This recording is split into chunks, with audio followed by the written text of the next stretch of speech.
मन बढ़ू हो गए हैं। ऐसे लोगों का इलाज करिए और ऊपर से महिला आयोग में बैठे हुए हैं। जिस तरीके से अनिरुद्धाचार्य जी ने महिलाओं के प्रति अपनी गंदी सोच दिखाई, मैं सीधे यही बोलूंगी, ये उनकी गंदी सोच है। इन्हीं महिलाओं की वजह से इनकी कथा चल रही है। कितनी गंदी भाषा है कि 25 साल से कम की जो महिलाएं होती हैं वो 4 जगह मुंह मार के आती हैं। आप चाहते हो कि 14-15 साल पर बाल विवाह कर लें क्या महिलाएं? क्योंकि इनको पॉपुलैरिटी मिल रही है, कम समय में इनको फेम बहुत मिल गया है, तो मन बहुत बढ़ गया है, कुछ भी बोले जा रहे हैं। महाराज प्रेमानंद जी को बहुत सारे लोग फॉलो करते हैं, लेकिन दुखद रहा उनके भी वक्तव्यों से ये सुनना।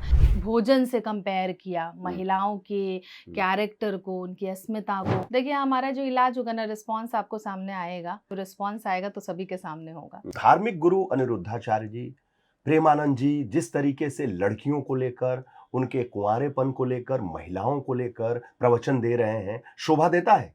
समाज को कहाँ ले जा रहे हैं ये? देखिए, कहने को ये लोग कथावाचक हैं, बहुत सारे लोग इनको फॉलो करते हैं और इनके जो फॉलोवर्स हैं उनमें सबसे सोचने वाली जो बात है उसमें महिलाओं की संख्या सबसे ज़्यादा है। इन्हीं महिलाओं की वजह से इनकी कथा चल रही है, लोग इनको देख रहे हैं, इनकी रील्स, इनकी वीडियोस, सब कुछ बहुत पॉपुलर हो रहा है और उन्हीं महिलाओं के प्रति इस तरीके की गंदी सोच रखना, घृणित बातों का उपयोग करना, मैं समझती हूँ कि बहुत ही निंदनीय है। जिस तरीके से अनिरुद्धाचार्य जी ने महिलाओं के प्रति अपनी गंदी सोच दिखाई, मैं सीधे यही बोलूँगी, ये उनकी गंदी सोच है। क्योंकि आप महिलाओं के चरित्र पे उंगली उठाने वाले, उनकी अस्मिता पे उंगली उठाने वाले, उनके कैरेक्टर पे उंगली उठाने वाले, उन्हें जज करने वाले कोई नहीं होते हैं, चाहे आप जिस भी सिद्धपीठ पे बैठे हों। मैं ये बहुत साफ शब्दों में कह देना चाहूँगी, क्योंकि देखिए ये उनका पहला बयान नहीं है, इससे पहले भी उन्होंने इस तरीके की बातें करी हैं और उसके पीछे पता है क्या कारण है? इनको कोई दंड नहीं मिला।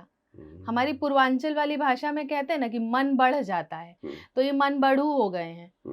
जो भी मन में आता है, क्योंकि इनको पॉपुलैरिटी मिल रही है, कम समय में इनको फेम बहुत मिल गया है, तो मन बहुत बढ़ गया है, कुछ भी बोले जा रहे हैं और इनको लगता है कि महिलाएं इतनी मूर्ख हैं कि इन्हीं को मैं सुनाऊंगा और ये सुनेंगी भी।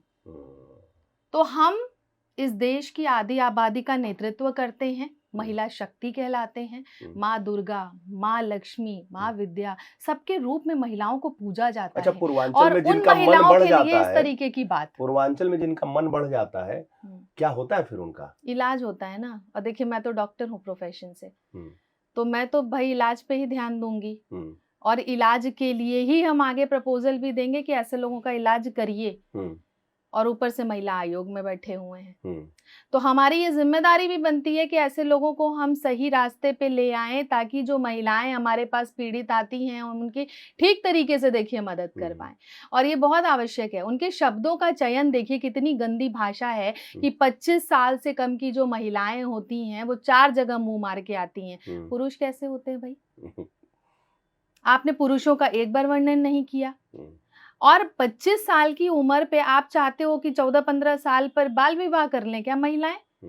लड़कियों का बाल विवाह हो जाए, पढ़े लिखे नहीं वो, जीवन में आगे ना बढ़े, ऐसे ही आपकी खाली बकवास सुनते रहे बैठ करके, आप कुछ भी बोलें और हम सुनते रहें, तो ये वाला चलन नहीं चलेगा। महिलाएं जागरूक हैं और आज तक तो महिलाओं को दबाते ही रहे हैं सब लोग। आज क्यों विमेन एम्पावरमेंट कहना पड़ता है, क्यों नहीं मेन एम्पावरमेंट कहना पड़ता है? प्रियंका जी, जब आप इलाज की बात करती हैं तो पूर्वांचल में जब इलाज है वो बहुत अलग तरीके का इलाज होता है। हाँ, तो आपको भी पता है, और पूर्वांचलीय इलाज जो है ना वो बहुत ही जबरदस्त भी होता है।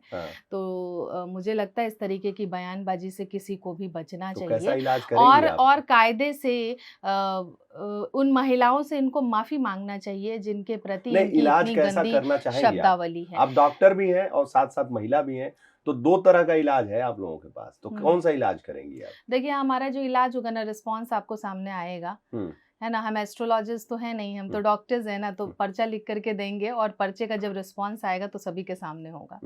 अच्छा, प्रेमानंद जी जिनके प्रति बहुत आस्था है और लगभग 2 साल 1.5 साल में तो इतनी लोकप्रियता उनकी बढ़ी, और खासकर महिलाओं में उनका जब बयान आता है अनिरुद्धाचार्य के बाद, तो एक आघात नहीं लगता? देखिए महाराज प्रेमानंद जी को बहुत सारे लोग फॉलो करते हैं। हुँ, एक तरीके से कहें तो सनातन धर्म का उन्होंने बहुत प्रचार प्रसार किया हुँ, और बहुत ही पूजनीय वो सभी के लिए हैं। हम हुँ, सभी के लगभग प्रिय हुँ, हैं क्योंकि हुँ, उनके जो वचन होते हैं हुँ, वो हमेशा प्रेरित करते हैं, हुँ, सही रास्ते पे ले जाने वाले होते हैं। हुँ, लेकिन दुखद रहा उनके भी वक्तव्यों से ये सुनना कि हुँ, किस तरीके से महिलाओं के लिए और पुरुषों के प्रति भी उन्होंने टिप्पणी करी है। Hmm, this is not just a statement based on gender, hmm. है ना? सिर्फ एक एक वर्ग को उन्होंने इसमें नहीं कहा है, उन्होंने महिला और पुरुष दोनों के लिए कहा है। और बहुत हद तक मैं इस उनकी इनके जो वाक्य रहे हैं उससे मैं बहुत हद तक सहमत भी कहूँगी, क्योंकि देखिए हमारे पास जब पीड़िताओं के केसेस आते हैं तो यूजुअली हम देखते हैं कि इसी तरीके मतलब की चीज़ें प्रेमानंद जी जो समाज में चल कह रहे रही हैं। हैं, उससे लेकिन सहमत लेकिन हैं। नहीं, हाँ, नहीं, बहुत ज़्यादा एक्सटेंड तक उन्होंने इन चीज़ों को कहा। हुँ, भोजन से कंपेयर किया, हुँ, महिलाओं के हुँ, कैरेक्टर को, उनकी अस्मिता को हुँ, उन्होंने भोजन से देखिए हुँ। कंपेयर तो किया। मतलब आप तो प्रेमानंद जी ये से सहमत हैं। शब्दावली मुझे लगता है थोड़ा-सा ज़्यादा हो गया। हुँ, तो हम सब उनको पूजते हैं, हुँ, लेकिन मैं ये समझती हूँ कि कोई साधु हो, कोई संत हो, कोई महात्मा हो, चाहे कोई कथावाचक हो, चाहे कोई व्यक्ति ही क्यों ना हो, हुँ, महिलाओं के लिए कुछ भी बोलने से पहले एक हुँ, लकीर खींचिए आप। हुँ। आप अपने तो बड़बोलेपन में महिला कुछ आयोग भी की मत आप बोलिए। सदस्य हैं, तो कुछ होगा मुकदमा-वुकदमा? देखिए मैं महिला आयोग की सदस्य हूँ और हमारी राज्य महिला आयोग की अध्यक्ष जी के द्वारा निर्देश भी दिए गए हैं और पत्र भी लिखे हैं गए हैं। तो आई होप कि बहुत जल्द इस पे कार्यवाही हो। कार्रवाई होगी। जी। अच्छा, और इलाज भी होगा। बिल्कुल देखिए इलाज तो होना चाहिए, बिना इलाज के, बिना दंड के कोई हुँ, भी नहीं सुधरता है। तो हुँ, दंड तो मिलना चाहिए ऐसे लोगों को जो महिलाओं के प्रति आए दिन कुछ न कुछ टिप्पणी कर देते हैं और महिलाओं के प्रति एक एक नैरेटिव सेट करने का प्रयास करते हैं। कोई महिला आगे बढ़ रही है किसी भी फील्ड में, तो उसका शोषण होना, उसके कैरेक्टर पे उँगली उठाना, आगे बढ़ रही है तो किस वजह से आगे बढ़ रही है, हुँ, तो वजह हमेशा एक ही गंदी नज़र से देखना, ये कुछ इस तरीके की मानसिकता समाज की बन चुकी है, हुँ, हुँ। जिसको बदलने के लिए हम निरंतर प्रयास कर रहे हैं, महिलाओं को अवेयर कर रहे हैं और हम ये नहीं चाहते कि महिलाएँ फिर से उसी युग में चली जाएँ।